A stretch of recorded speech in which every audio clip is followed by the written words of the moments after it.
అప్పు, అనారోగ్యం, ఉద్యోగం, వ్యాపారం అప్పులతో బాధపడుతున్నారా? వెంటనే జేకేఆర్ గురువు గారికి కాల్ చేసి అపాయింట్మెంట్ తీసుకోండి. Hi viewers, India's largest digital media network Suman టీవీకి స్వాగతం. ప్రస్తుతం మనతో ఉన్నారు motivational speaker and language trainer Vijaya Bangaru Amma. అమ్మ నమస్తే. నమస్తే. అమ్మ, కొంతమంది ఎలా ఉంటారంటే ప్రతిదానికి నన్ను నేను ప్రూవ్ చేసుకోవాలి,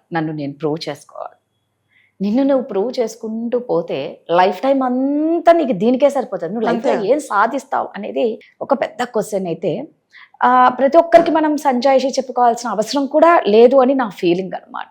ఎవరికి ఇబ్బంది పెట్టనప్పుడు నువ్వు ఎవరికి సంజాయిషి చెప్పుకోవాల్సిన అవసరం లేదు. సో మనకు విలువ లేని చోట, మనకు రెస్పెక్ట్ ఇవ్వని చోట మనం ప్రూవ్ చేసుకోవడం అవసరమా? అస్సలు అవసరం లేదండి. ఒకటి చెప్పిన, మనకు ఇష్టం లేని చోట మనని అవమానించే వాళ్ళ దగ్గర ఎంత తక్కువ టైం ఉంటే అంత మంచిది. ఓకే, ఎంత కానీ మనని ఎవరైతే కేర్ చేయరో వాళ్ళ గురించి మనం ఎక్కువ, మనని ఎవరైతే లెక్క చేయరో వాళ్ళని మనం లెక్క పెట్టుకుంటాం. ఇదేంటి నాతో మాట్లాడటం లేదే, ఏమైంది, వాళ్ళ గురించి ఆలోచిస్తామన్నమాట. అది ఎందుకు మాట్లాడటం లేదో, మిమ్మల్ని చూసి జెలస్ ఫీల్ అవుతుందో, లేకపోతే ఇంకా మిమ్మల్ని చూసి భయపడుతుందో, మీ ఎదుగుదల చూసి తను అంటే మొహం తిప్పేసుకుంటుందో అని మీరు ఆలోచించకుండా ఎందుకో నాతో మాట్లాడటం లేదు అంటే ఎందుకు మాట్లాడటం లేదు, ఎవరి గిల్టీ ఫీలింగ్ వాళ్ళకు ఉంటుంది కదా. అంటే ఎప్పుడైతే మనని ఎవరైతే లెక్క చేయరో వాళ్ళ గురించి మనం ఎందుకు వాళ్ళ గురించి ఆలోచించాలి చెప్పి. ప్రతి ఒక్కరికి మనమేంటో మనం ప్రూవ్ చేయాల్సిన అవసరం లేదండి. మనమేంటో మనకు తెలుసు, మన క్వాలిటీస్ ఏంటో తెలుసు, మనం ఏం చేయగలమో ఏం చేయలేమో కూడా తెలుసు. ప్రతి ఒక్కరికి నేను మిస్టర్ క్లీన్ అని, నేను చాలా అదేంటి సిన్సియర్గా ఉంటాను, నా గురించి మీరు అలా అనుకోకండి. ఎంతమందిని పోయి మీరు సరి చేస్తారు చెప్పండి? ఈ ప్రపంచంలో ఎవ్వరికి నచ్చరండి. ఎవ్వరు, అందరికి 10 మందిలో 8 మందికి మనం నచ్చుతాం. ఇంట్లో నలుగురు ఉంటేనే ముగ్గురికి నచ్చాం. అంటే అక్క అంతే లేరా, నువ్వు వదిలేసే అంటావు. తమ్ముడికి చెప్తుంది తల్లి, మరి అక్కకు తమ్ముడికే పడదు. అలాంటప్పుడు మనం ఎంతమందిని నా టాలెంట్ నాది, నేను ఇలాగే ఉంటాను, నీ ముందు నేను ప్రతి ఒక్కరికి మనం ప్రూవ్ చేసుకోవాల్సిన అవసరం లేదండి. ఎవరి టాలెంట్ వాళ్ళది, ఎవరి విలువ వాళ్ళది. అంటే ఒక మనిషి అంటే ఇప్పుడు ఒక ఇది బంగారమా నకిలీదా అని ఎవరు గుర్తుపడతారు? ఒక కంసాలి వాడి దగ్గరికి వెళ్తేనే అమ్మా ఇది నువ్వు భ్రమపడుతున్నావు, ఇది ఆర్టిఫిషియల్, ఇది బంగారం అన్న. అట్లాగే మన విలువ ఎవరికి తెలుస్తుందంటే వాడు నిజంగా సిన్సియర్గా ఉండి అతనికి కూడా అలాంటి క్వాలిటీస్ ఉన్నప్పుడు మాత్రమే మన విలువ అనేది గుర్తుపడతారు. నేను ఒకటి చెప్తాను. ఒక తల్లి తండ్రి ఒక పెద్ద ఆయన ఉంటారు, వాళ్ళ అబ్బాయికి చెప్తాడు, ఒక 100 సంవత్సరాల నుంచి ఇది మా తరతరాలుగా ఒక వాచ్ ఉంది, ఈ వాచ్ మా నాన్నగారు నాకు ఇచ్చారు, మా నాన్నగారు వాళ్ళ తాతగారు ఆయనకి ఇచ్చారు, ఇది మంచి వాచ్ రానా, ఇది వెళ్ళి మార్కెట్లో ఎంత ఉందో రేటు కొనుక్కొని రా అని చెప్తాడు. సో అతను ఏం చేస్తాడంటే ఆ కుర్రోడు తీసుకెళ్ళి ఈ పాత వాచ్ ఏంటి నాన్న ఈ కాలంలో ఎవరు వాడుతున్నారు, అయినా కూడా కనుక్కొని రా నాన్న, ఇది ఇన్ని సంవత్సరాలు కదా అంటే ఒక మామూలు షాప్కి వెళ్తే ఈ వాచ్కి 500 కంటే రాదు అని చెప్తాడు. ఓకే, అంటే ఆ విలువ కట్టే అతనికి తెలియదు. ఓకే, సెకండ్ టైం వెళ్తాడు, నాన్న ఇది 500 నేను ముందే చెప్పాను, అది కాదు నాన్న నీ ఇంకొక షాప్కి వెళ్ళిరా అని చెప్తాడు. సరే ఒక మ్యూజియంకి వెళ్ళిరా అని చెప్తాడు. మ్యూజియంలో చూస్తారు, ఏదో చాలా పురాతనమైన వాచ్, దీనికి 5,000 వస్తాయి దీనికి అని చెప్తాడు అనమాట. చెప్తే చూసావా, అంటే విలువ అంటే మనిషిని ఆ విలువ కూడా తెలిసి ఉండాలా అంతే.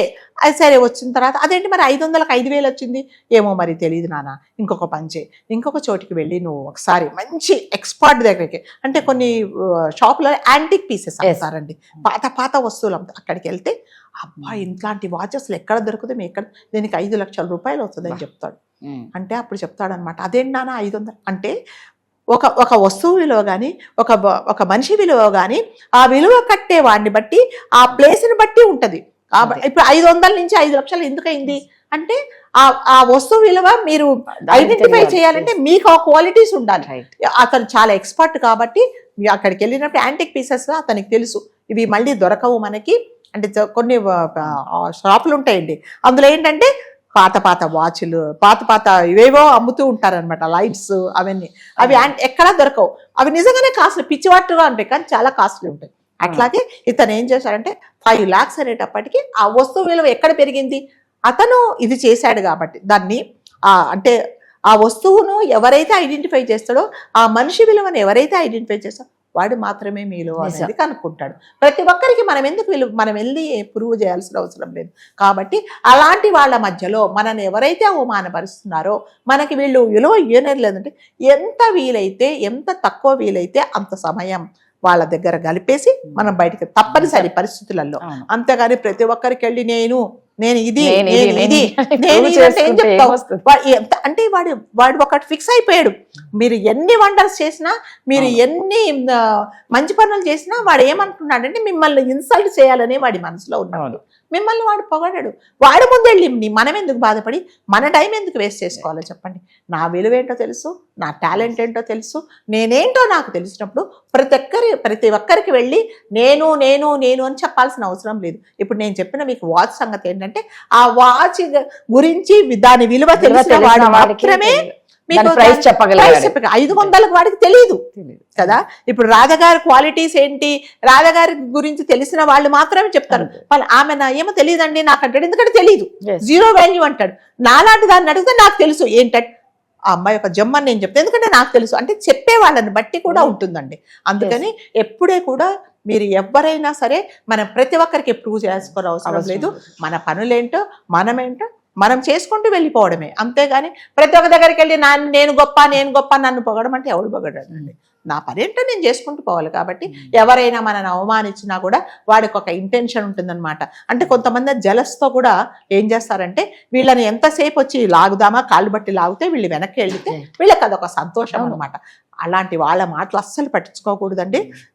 మన విలువ ఏంటి, మనం ఏం చేయగలమో, మన వీక్ పాయింట్స్ ఏంటి, మన స్ట్రాంగ్ పాయింట్స్ ఏంటి మనకు తెలుసు. కాబట్టి మన దారిలో మనం వెళ్ళిపోవడం. అలాంటి వాళ్ళ మాటలు అస్సలు పట్టించుకోవద్దు. నిజంగా మీరు చెప్పిన స్టోరీ చాలా బాగుంది. అంటే విలువ తెలియని చోట అక్కడ మనం ఉన్నాము అంటే మన వాల్యూ పోతుంది అనేది అంతే ప్రత్యక్షంగా కనిపిస్తుంది. అంతే. 5 లక్షల వాచ్ ఆ విలువ తెలియని వాడి దగ్గర 500 రూపాయలు మరి, ఎందుకంటే వాడికి తెలియదు. సో అలాంటి వాళ్ళ దగ్గర మనం ఉండకుండా ఉంటేనే మన విలువ. ఇప్పుడు నేనేంటండి అంటే ఏంటండి ఏముందండి అంటారు. ఎందుకు? నీకు తెలియదు కాబట్టి. తెలిసిన వాళ్ళు ఏమంటారు, అమ్మ చాలా గ్రేట్ అని అంటారు. ఎందుకంటే వాడికి ఆ విలువ తెలుసు. కాబట్టి అలాంటి వాళ్ళ గురించి మనం పట్టించుకోకూడదండి. మనం ఏంటో తెలుసు, మన సెల్ఫ్ ఏంటో, కాన్ఫిడెన్స్ ఏంటో మనకు తెలుసు. కాబట్టి ప్రతి ఒక్కరి దగ్గరికి వెళ్ళి మనం ప్రూవ్ చేయాల్సిన అవసరం అయితే 100% లేదు. నేనైతే చేయను ఆ పని అసలు. నిజంగా టైం వేస్ట్ పనులండి ఇవన్నీ. ఇప్పుడున్న హడావిడి లైఫ్ లో డబ్బులు ఎలా సంపాదించాలి, హెల్త్ ని ఎలా కాపాడుకోవాలన్న బిజీ టైంలో ఇలాంటి వాటికి టైం వేస్ట్ చేస్తే మాత్రం అవివేకులు ఎవరు ఉండరు. Thank you.